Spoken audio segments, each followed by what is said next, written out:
Elle ouvre le message, marque une pause, puis sourit. Vous êtes à des kilomètres, probablement en train de vous prélasser sur votre canapé en jogging. Mais en ce bref instant, vous avez pénétré ses pensées. Non pas par des fleurs, ni par de grands gestes romantiques, mais par un simple SMS. C'est ce que les hommes modernes ont tendance à oublier. Les mots ont du pouvoir. Les SMS, c'est de l'influence affûtée comme une arme. Et quand on sait s'en servir, on ne court plus après les femmes. Ce sont elles qui gravitent autour de vous. Mais voilà le problème, la plupart des hommes envoient des SMS juste pour rompre le silence. L'homme de valeur? Elle réfléchit plus profondément. Elle s'investit émotionnellement. Elle révèle quelque chose de caché, de spontané, peut-être même de sensuel. Tu as créé un espace intime, et elle y est montée de son plein gré. Permets-moi de l'explorer davantage. Envoie-lui un message, raconte-moi l'histoire de ce tatouage. Ou encore, quel est ton mensonge préféré pour éviter les rendez-vous? Ce genre de question agit comme un déclencheur émotionnel. Elle montre que tu ne cherches pas simplement à plaire à tout le monde. Tu es quelqu'un qui comprend les gens. Et ça, mon ami, c'est terriblement attirant.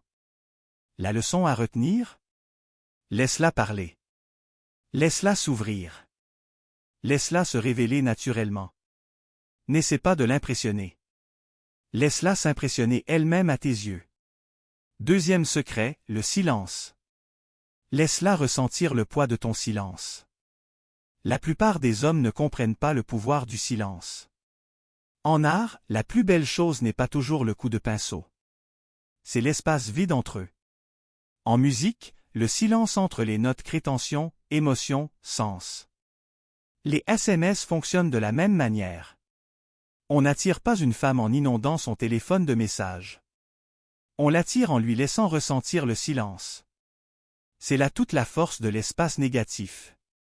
Quand une conversation par SMS se déroule bien avec une femme, la plupart des hommes ressentent soudain le besoin de la prolonger. Bonjour. Que fais-tu? As-tu mangé? Tu me manques. Pourquoi ne réponds-tu pas? Arrête. Tout cela n'est que du bruit. C'est du désespoir. Et le désespoir détruit le désir. Voici la vérité, la tension monte dans le silence. Un homme stoïque ne fuit pas le silence. Il l'utilise. Quand vous envoyez un message, imaginez envoyer ce message, tu as un don pour susciter la curiosité, y compris la mienne. Je t'en dirai plus tard. Et puis, vous disparaissez pendant quelques heures, voire une journée. Vous ne l'avez pas ghosté. Vous avez entretenu le mystère. C'est l'essence même d'une énergie masculine de grande valeur. Vous n'êtes pas censé être disponible 24h24 et 7h7. Vous êtes censé rester présent dans ses pensées. Laissez-la méditer sur vos mots. Laissez-la ressentir votre absence. Laissez son imagination combler le vide. Car une fois que son esprit se met à chercher des réponses, son cœur suit généralement le mouvement. Troisième secret, le texto de rupture. Brisez ces schémas émotionnels et devenez inoubliable. Soyons clairs, on ne gagne pas l'attention d'une femme par la logique. On ne la convainc pas par la raison. On éveille un sentiment en elle. Et ce sentiment est toujours lié à une émotion, mais pas n'importe laquelle. Le contraste. La rupture. Une étincelle soudaine. Si vos messages lui donnent l'impression de se prélasser dans un bain chaud, à faire défiler son fil d'actualité distraitement, c'est déjà perdu. Vous êtes devenu un bruit de fond dans son univers. Mais si votre message la sort soudainement de sa routine, s'il la fait s'arrêter, relire, hausser un sourcil ou sourire, perplexe, c'est là que l'attirance se manifeste. Et c'est pourquoi ce troisième secret est si dangereux, et pourtant si efficace, si délicieusement imprévisible. On l'appelle le message déclencheur. Alors, qu'est-ce qu'un message déclencheur, exactement? Imaginez, vous êtes en pleine conversation. C'est peut-être léger. C'est peut-être juste agréable et doux.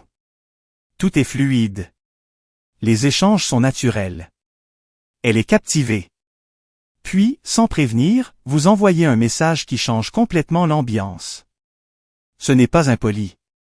Ce n'est pas dramatique. Mais cela rompt le rythme. Cela introduit de la profondeur, du mystère, de l'intimité ou de la tension. C'est comme B. Il existe un principe psychologique appelé renforcement intermittent. C'est le même système qui rend les machines à sous-addictives. On ne sait jamais quand la récompense arrivera, mais cette possibilité nous maintient en haleine. Les femmes ne sont évidemment pas des machines à sous. Mais le principe reste le même. Si votre style de texto suit toujours le même rythme, sans contraste émotionnel, il devient lassant. Le désir s'estompe avec la routine. Mais lorsque vous rompez le schéma, lorsque vous introduisez juste assez d'imprévisibilité pour créer une tension émotionnelle, vous créez un lien dans son esprit. Elle commence à anticiper vos messages, non pas parce que vous êtes toujours disponible, mais parce que vous lui semblez complexe et imprévisible. Vos textos deviennent des moments qu'elle ne peut pas totalement prévoir, mais qu'elle désire secrètement. Et lorsque vous combinez cette imprévisibilité avec une retenue calme, une base stoïque, il devient impossible de l'ignorer. Comment utiliser concrètement cette technique de texto décalé? Voyons cela étape par étape. Première étape, commencez par un ton léger, rassurant et enjoué. Elle, je m'ennuie au travail. Toi, lance une révolution des trombones. Libérons les fournitures de bureau. Bam! Échange badin. Elle rit. C'est là que la plupart des hommes s'arrêtent.